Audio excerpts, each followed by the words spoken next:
Hello everyone. तो अभी recent में नया नोटिफिकेशन आया है आज 31 अक्टूबर 2023 को। स्टेनोग्राफर ग्रेड 3 का एग्जामिनेशन ये कौन कंडक्ट करवा रहा है? ये सर आपका एपीएसएसबी कंडक्ट करवाएगा। तो इसमें सबसे पहले तो आपको डेट्स याद रखनी है, इंपॉर्टेंट डेट्स।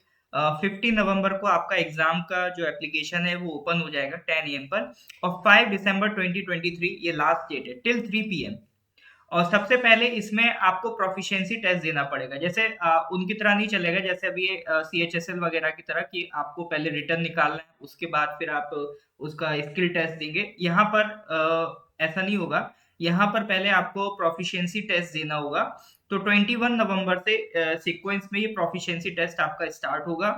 उसके बाद फाइनली जो मेन रिटर्न एग्जाम है वो 25 फरवरी 2024 में होना है, यानी कि नेक्स्ट ईयर में ये एग्जाम होना है। तो आप अगर अपना डेट्स काउंट कर लो तो ऑलमोस्ट अब अक्टूबर अब खत्म ही हो गया। तो नवंबर, दिसंबर, जनवरी, ये 3 महीने आपके पास पूरे पूरे हैं। उसके बाद फरवरी भी 25, यानी फरवरी भी लगभग आपको पूरा ही महीना मिल रहा है। लेकिन अगर हम पूरा फरवरी भी रिवीजन में निकाल दें फिर भी हमारे पास पढ़ने के लिए 3 महीने हैं। That is more than enough, जो आपको हेल्प करेंगे इस एग्जाम की प्रिपरेशन में।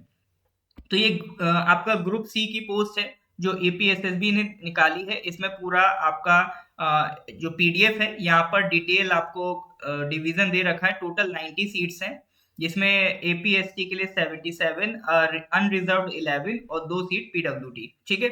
और उसके बाद अब जो हमारे लिए मेन काम की बात आती है वो आती है सबसे पहले तो सर एलिजिबिलिटी कि 18 to 35 ईयर्स होनी चाहिए जनरल के लिए। और एपीएसटी के लिए 5 ईयर्स का रिलैक्सेशन है आपका। ठीक है। इसमें आपको रिक्वायर्ड क्या होगा? एक तो सबसे पहले आपको बैचलर्स डिग्री चाहिए। बैचलर्स डिग्री के साथ साथ स्टेनोग्राफी में डिप्लोमा भी होना रिक्वायरमेंट है। ठीक है। ये दो रिक्वायरमेंट्स है इस एग्जाम को क्वालिफाई करने के साथ साथ। उसके अलावा जो मेन अगर हम लोग पॉइंट की बात करें तो मेन पॉइंट की अगर हम बात करें तो एग्जाम में होगा क्या क्या। तो सबसे पहले प्रोफिशिएंसी टेस्ट होगा आपका। ठीक है। 5 मिनट का प्रोफिशिएंसी टेस्ट है।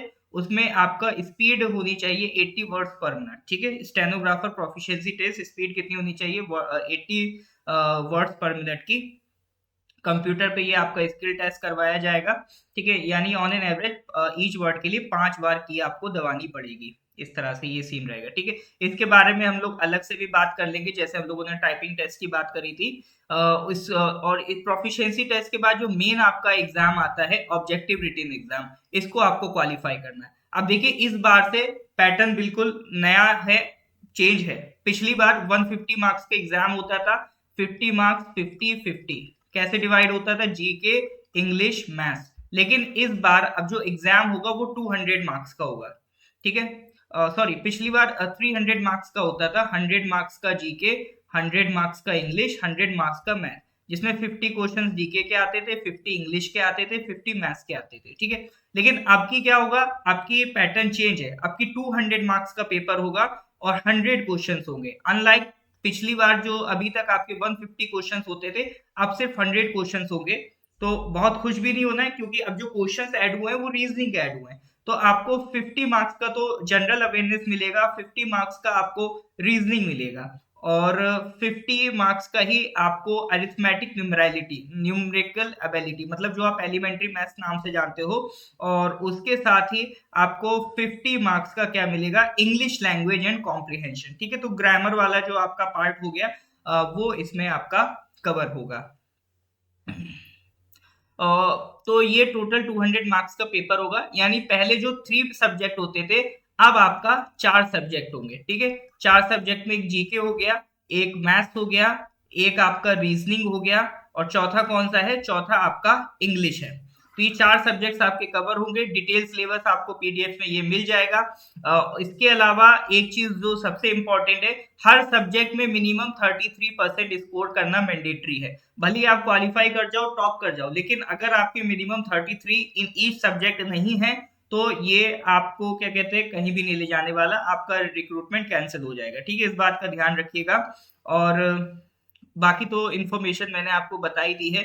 और क्या क्या आप डॉक्यूमेंट्स लगा सकते हैं, आपको क्या क्या डॉक्यूमेंट सबमिट करने होंगे, तो ये सारी डिटेल आपको यहाँ पर मिल जाएगी। एज रिलैक्सेशन के बारे में मैंने आपको बता दिया है। जनरल इंस्ट्रक्शंस को एक बार आप अच्छे से पढ़ लीजिएगा।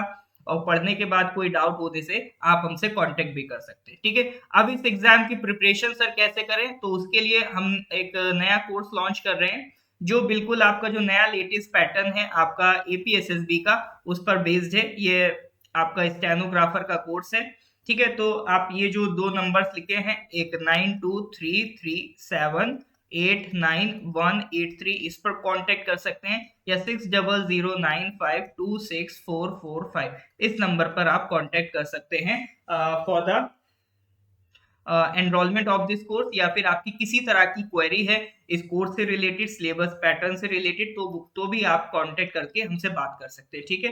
तो best of luck for this exam, फिर मिलते हैं कभी अगली वीडियो में। Thank you, good bye.